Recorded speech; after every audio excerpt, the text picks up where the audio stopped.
नमस्कार, city centre show में आपका स्वागत है। मुंबई से मैं हूं पूजा भारद्वाज। शो की शुरुआत कर रहे हैं महाराष्ट्र से ही सियासी खबर के साथ। महाराष्ट्र में विपक्षी गठबंधन महाविकास अघाड़ी ने जॉइंट प्रेस कॉन्फ्रेंस करके सीटों पर फॉर्मूला तो साफ कर दिया, लेकिन कांग्रेस में अब विरोध के सुर उठने लगे हैं। इधर सत्ताधारी गठबंधन की बात करें महायुति की, तो चुनाव में 10 दिन ही बचे हैं, लेकिन अब तक 9 सीटों पर उम्मीदवारों की घोषणा नहीं हुई है, लेकिन प्रचार का नारियल फोड़ चुके हैं उत्तर मुंबई में। यही रहा महाराष्ट्र का आज महामुद्दा सियासी गलियारे में। आइए आपको दिखाते हैं मुंबई से ये विशेष रिपोर्ट।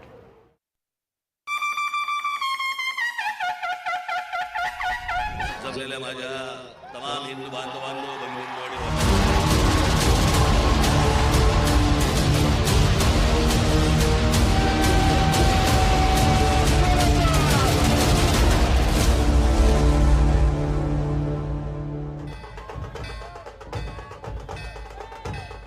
चढ़ते पारे के साथ साथ सियासी तापमान भी चरम पर है। 48 लोकसभा सीटों वाले महाराष्ट्र में सत्ताधारी महायुति की सीटों पर माथापच्ची जारी है, पर चुनाव प्रचार ने जोर पकड़ लिया है। उत्तर मुंबई लोकसभा से कांग्रेस को कोई उम्मीदवार नहीं मिल रहा, जबकि बीजेपी के उम्मीदवार पीयूष गोयल ने अपने चुनाव प्रचार कार्यालय का नारियल भी फोड़ दिया है। इसके लिए खास तौर पर उप मुख्यमंत्री देवेंद्र फडणवीस और मुंबई अध्यक्ष आशीष शेलार साथ रहे। एक तरह से प्रचार का बिगुल पीयूष गोयल के चुनाव का बच चुका है। दूसरी तरफ कांग्रेस, जिसके हिस्से में उत्तर मुंबई की सीट आई है, उसे अभी तक उम्मीदवार नहीं मिला है और यहां तक चर्चा है कि कोई लड़ना नहीं चाहता। ये सीट बीच में शिवसेना उद्धव बाला साहब ठाकरे के हिस्से में जाने वाली थी, लेकिन उन्होंने भी नहीं लिया और कांग्रेस के हिस्से में ही उस सीट को दे दिया है। बहरहाल अब कांग्रेस एक अदद उम्मीदवार की तलाश कर रही है। विरोध में कोई भी आए, हमें आज के दिन पूरा विश्वास है कि भारत की जनता मोदी जी के साथ है। भारत का पूरा दृश्य अगर देखें तो हर क्षेत्र में, हर भाषा के लोग, हर धर्म के लोग, समाज का हर वर्ग प्रधानमंत्री मोदी जी के साथ खड़ा है। प्रधानमंत्री मोदी जी पर विश्वास करता है और उत्तर मुंबई पूरी तरीके से प्रधानमंत्री मोदी जी की झोली में आशीर्वाद देने के लिए तत्पर है। अत्यंत आनंदाची आणि गर्वाची गोष्ट आहे की टीम मोदी बनले। हमारे लिए खुशी की बात है कि हमारे उत्तर मुंबई के उम्मीदवार जो टीम मोदी के एक प्रभावशाली खिलाड़ी हैं, जिन्होंने मोदी जी के मंत्रिमंडल में एक परफॉर्मिंग मंत्री करके अपना नाम बनाया और जो मुंबई के सुपुत्र हैं। जिन सीटों पर बात अटकी है, उन पर सवाल टालते हुए नेता मजबूत और तय सीट पर ही बोलते रहे। पहले उबाटा गठ ने अपने उम्मीदवारों की तैयारी के लिए भेजा। लोगों में जाने के बाद जब उनको पता चला कि उबाटा गठ को यहाँ पर कोई जनता का आशीर्वाद और स्थान नहीं है, तो इस सीट से उबाटा गठ भाग गया। मानो एक तरीके से वॉकओवर पीयूष गोयल जी की उम्मीदवारी को दिया है। अब कौन उम्मीदवार आता है हम देख रहे हैं। टुकड़े टुकड़े गैंग का आएगा तो उसका सामना हम और डट के और आक्रामकता से करेंगे। लोकसभा चुनाव के आगाज में अब सिर्फ 10 दिनों का ही वक्त बाकी रह गया है, लेकिन 48 लोकसभा सीटों वाले महाराष्ट्र में सीटों की माथापच्ची कम नहीं हो रही। विपक्षी गठबंधन महाविकास आघाड़ी ने तो अपना फॉर्मूला मंगलवार को साफ कर दिया, लेकिन सत्ताधारी महायुति अब तक बैठकों में ही अटकी है। अभी तक बीजेपी ने 24 उम्मीदवार घोषित किए हैं, शिवसेना शिंदे गुट ने 10, अजित पवार की एनसीपी ने 5, तो कुल एनडीए के 39 उम्मीदवार घोषित हो चुके हैं। अब 9 सीटों पर उम्मीदवार घोषित करना बाकी है। महायुति में विवादित सीटें बताई जा रही हैं सतारा, नासिक, औरंगाबाद, ठाणे, पालघर, रत्नागिरी, सिंधुदुर्ग और उत्तर पश्चिम मुंबई। महायुति नेता कह रहे हैं गठबंधन में ऐसी दिक्कतें आम है। आज लोकसभा है, मोदी जी 400 पार, उसके अलावा महाराष्ट्र की विधानसभा आगे आने वाले दिनों में आएगी, तो उसमें भी हमको 200 पार करना है। जबकि बीजेपी कह रही है पेंच नहीं फंसा, सब रणनीति का हिस्सा है। कोई भी चुनाव ये युद्ध के भांति होता है और कोई भी युद्ध रणनीति के तहत लड़ा जाता है। वो अचानक से मन में आया और किसी की घोषणा की, ऐसा नहीं होता। टाइमिंग देख करके उसकी घोषणा की जाती है और वही रणनीति हमारे केंद्र के वरिष्ठ नेता अपने समय के हिसाब से करेंगे। इधर महाविकास आघाड़ी में सीटों के गणित तो सुलझा लिए गए हैं, लेकिन शायद सिर्फ कैमरे के लिए। वैसे पहली नज़र में देखें तो महाविकास आघाड़ी में सीटों का बंटवारा संतोषजनक दिखता है, लेकिन इसका अंदरूनी विश्लेषण करें तो पता चलता है कि कांग्रेस ने उद्धव ठाकरे के सामने करीब करीब आत्मसमर्पण कर दिया है। सबसे पुरानी पार्टी कांग्रेस में इसे लेकर अंदरूनी हलचल तेज होने की खबर है। कांग्रेस की मुंबई से लेकर सांगली में बैठकों का ऐलान हुआ। मुंबई की बैठक रद्द हुई और सांगली की मीटिंग में तय हुआ कि नेतृत्व फैसले पर पुनर्विचार करे। मुंबई कांग्रेस अध्यक्ष वर्षा गायकवाड़ मुंबई की दक्षिण मध्य सीट को लेकर लगातार नाराज चल रही हैं। जानकारी ये भी सामने आ रही है कि वर्षा गायकवाड़ ने केसी वेणुगोपाल को फोन करके इस बात की शिकायत भी की है। बुधवार के दिन वर्षा गायकवाड़ ने मुंबई के कांग्रेस ऑफिस में पदाधिकारी और कार्यकर्ता की एक मीटिंग बुलाई थी, जो कि रद्द हो गई थी। हालांकि कांग्रेस ने इस बंटवारे में अपनी काफी मजबूत सीटें गंवाई हैं, जिसमें से सांगली की सीट भी एक है। मी चंद्रारची उमेदवारी आज जाहीर करतोय। शिवसेनेच्या मशालीवरती चंद्रार जाणार तिकडे निवडून। पार्टी के भीतर भारी विरोध के बावजूद कांग्रेस ने यह सीट शिवसेना उद्धव गुट को दे दी है। ऐसे में सांगली में इस सीट के लिए इच्छुक कांग्रेस नेता विशाल पाटिल और उनके समर्थक बेहद नाराज हैं। इसको लेकर उन्होंने बैठक के बाद प्रेस कॉन्फ्रेंस की और फैसले पर पुनर्विचार करने को कहा।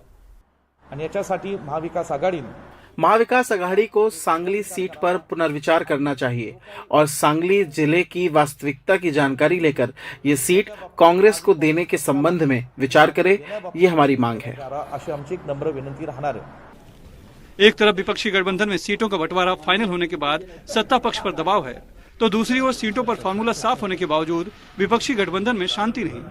इस सब का असर चुनाव प्रचार को किस तरह प्रभावित करेगा, ये देखना होगा। मुंबई से पूजा भारद्वाज और पारस धामा के साथ सुनील सिंह, एनडीटीवी इंडिया के लिए।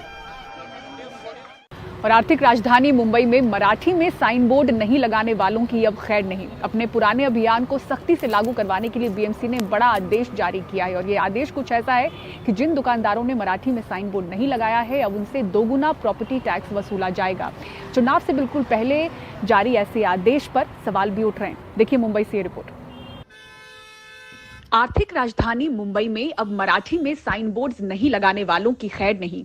बीएमसी ने जारी अपने फरमान में कहा है कि मराठी या देवनागरी लिपि में लिखे साइन बोर्ड प्रदर्शित करने में विफल रहने वाली सभी दुकानों और प्रतिष्ठानों को दोगुना प्रॉपर्टी टैक्स देना होगा। वहीं चमकने वाले साइन बोर्ड्स के लाइसेंस को रद्द कर दिया जाएगा और इसके एवज में जमा किया गया डिपॉजिट जब्त हो जाएगा।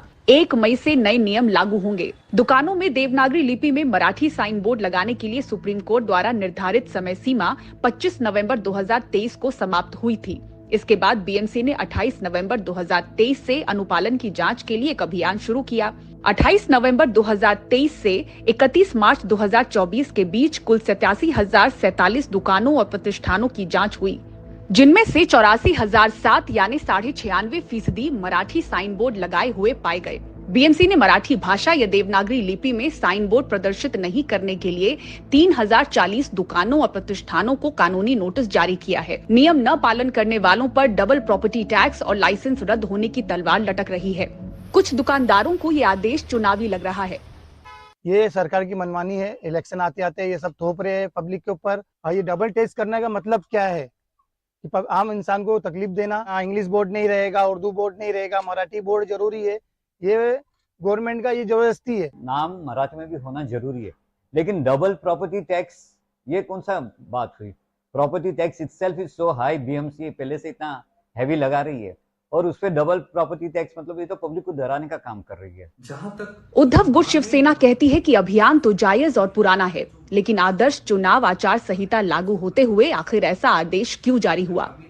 देखिए, हम पहले दिन से मांग कर रहे हैं कि महाराष्ट्र और मुंबई में जो दुकानदार हैं वो अपने दुकानों के नाम साइन बोर्ड वो मराठी भाषा में ही लिखें और जल्द से जल्द लिखें। लेकिन दूसरी तरफ अगर बीएमसी उनको आदेश दे रही है, आदर्श आचार संहिता का जो नियम लगा है वो इस समय लागू है, तो इस पर भी एक सोचनी पड़ेगी कि भाई जब ऑलरेडी कोर्ट ने कहा है, प्रशासन ने कहा है, लोग काम कर ही रहे हैं, तो बीएमसी ने जो फरमान लाया वो किस कारण से लाया है, इसके पीछे किसका आदेश है, तो बीएमसी ही बता सकती है। रमाकांत गुप्ता भारतीय जनता पार्टी के मुंबई उत्तर भारतीय मोर्चा के महासचिव हैं। दिल खोलकर फैसले का स्वागत कर रहे हैं और कहते हैं कि कोई भी किसी भी प्रांत, भाषा, धर्म का हो, स्थानीय भाषा का सम्मान जरूरी है। ये नया कायदा थोड़ी, ये तो कायदा पुराना है, इम्प्लीमेंट सरकार कर रही है। खाली सोच लोगों की है। जब सरकार इतने सालों से आपको कह रही भाई आप मराठी में बोर्ड लगाइए, मराठी में बोर्ड लगाइए, और वो पर्टिकुलर एक व्यक्ति विशेष के लिए नहीं, जैसे अभी मैं हूँ, सुनील है, रंजीत है, सुलेमान भाई है, ऐसे किसी व्यक्ति को तो नहीं बोल रही ना, सभी के लिए कायदा है। वैसे दुकानदार मराठी साइन बोर्ड रखने के खिलाफ नहीं, मगर राज्य सरकार का नियम मराठी को अनिवार्य बनाता है। इसके मुताबिक मराठी भाषा में अक्षरों का फॉन्ट आकार बड़ा होना चाहिए और इसे साइन बोर्ड पर किसी भी दूसरी भाषा के ऊपर लिखना होगा। लाइसेंस रद्द होने की स्थिति में नया लाइसेंस प्राप्त करने, बोर्ड बनाने इत्यादि मुद्दों को ध्यान में रखते हुए संबंधित प्रतिष्ठान मालिकों को कम से कम 25,000 रुपए से लेकर 1.5 लाख रुपए तक के खर्च का बोझ उठाना होगा। मुंबई से पूजा भारद्वाज, एनडीटीवी इंडिया। और दिल्ली की तिहाड़ जेल में बंद मुख्यमंत्री अरविंद केजरीवाल को बड़ा झटका लगा है। उनकी सरकार में समाज कल्याण मंत्री राजकुमार आनंद ने पार्टी और सरकार दोनों से इस्तीफा दे दिया है। दोपहर के 2:30 बजे तक दिल्ली की केजरीवाल सरकार के मंत्री राजकुमार आनंद आम आदमी पार्टी के पक्ष में और मिलकर संजय सिंह के वीडियो शेयर कर रहे थे।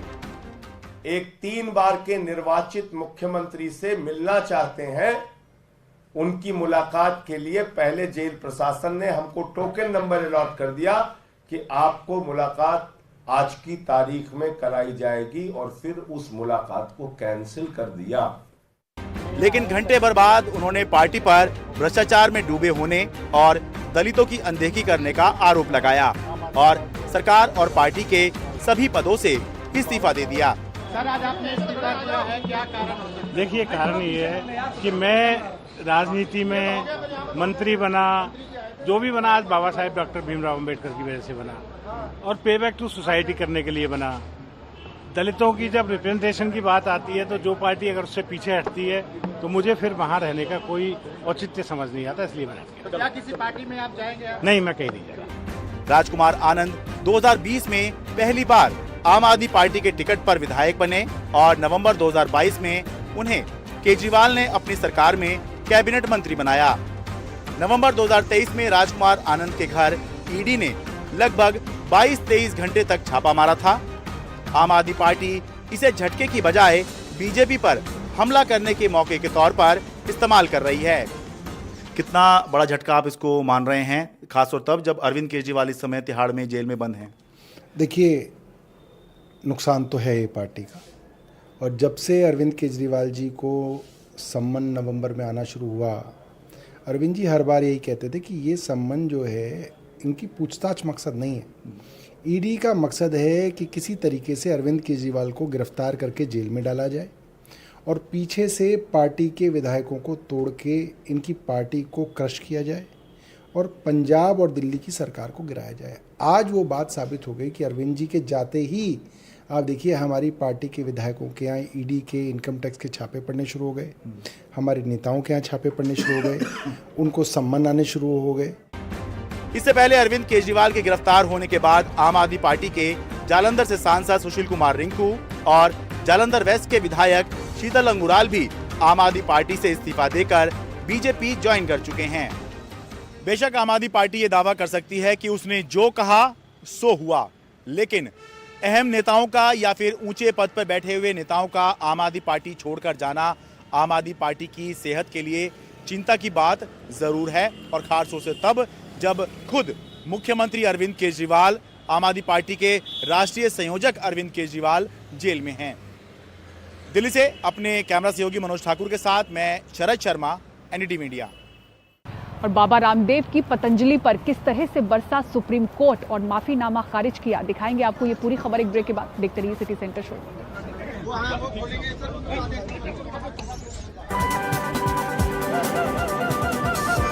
दवाओं के भ्रामक विज्ञापन और बिना परीक्षण दवाओं को बनाने के मामले में सुप्रीम कोर्ट ने बाबा रामदेव और आचार्य बालकृष्ण पर कड़ा गुस्सा जाहिर करते हुए उन्हें परिणाम भुगतने के लिए तैयार रहने को कहा। इसके साथ ही हलफनामे को झूठा करार दिया। उनकी माफी स्वीकार कोर्ट ने नहीं की। इसी के साथ ही साथ उत्तराखंड के ड्रग्स लाइसेंस अथॉरिटी के 3 अफसर को सस्पेंड कर दिया गया। अगली सुनवाई 16 अप्रैल को होगी। देखिए आज कोर्ट में क्या कुछ हुआ।